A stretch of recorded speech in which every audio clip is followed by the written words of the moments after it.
We all know what this pandemic has done for us adults, or to us adults rather, but how could it also be affecting our kids? Well, Dr. Anthony Chico is the director of emergency psychiatry at GBMC, and he's here to shed some light. How are you?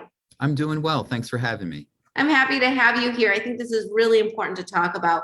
What are some of the main types of mental health concerns that parents are reporting in their children during this pandemic? Well, not surprisingly, after more than a year of all of us being locked up and more isolated, both in my office and in the emergency department, I am seeing a large amount of children who are struggling with a lot of depression and anxiety. Mhm. A lot of that comes from being isolated from their peers and for the first time struggling in areas that a lot of children haven't struggled, such as their academic performance. Got it. So if they were experiencing some successes before this, and then sort of the loss of that, that can be unnerving as well. What do you advise if you're noticing as a parent some higher levels of anxiety or stress or depression, or even a little bit of anger in your child? What do you advise that we do? Yeah, well, I think it starts with an open conversation with our child. Sharing with them what you've been observing in terms of possible sleep pattern changes, eating pattern changes, maybe the child's isolating more, and just making sure that you and the child are on the same game page as to what you're seeing and what they're experiencing. It's always better to be working together on this.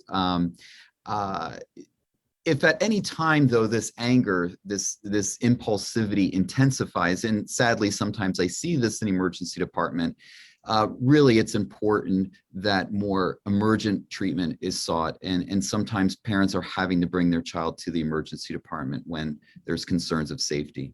Got it. And then do you have any suggestions for helping kids cope if they seem to have a lot of difficulty in regulating their emotions, or even just handling these added stressors?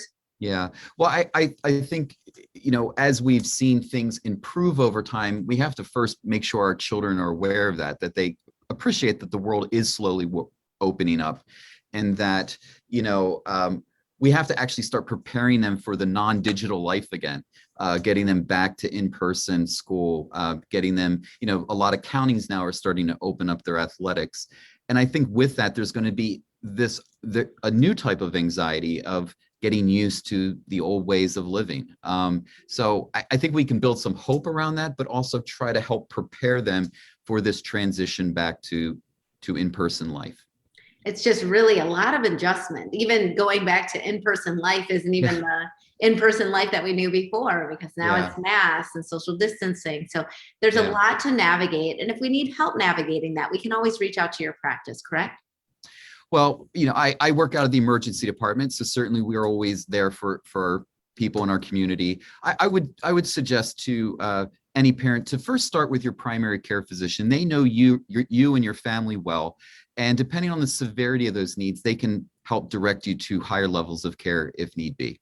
Okay. All right. Dr. Anthony Chico, thank you so much for being with us. A lot of stuff to just keep in mind as we go through these months. We appreciate it. And we'll be right back with more Midday Maryland right after this. Stay tuned.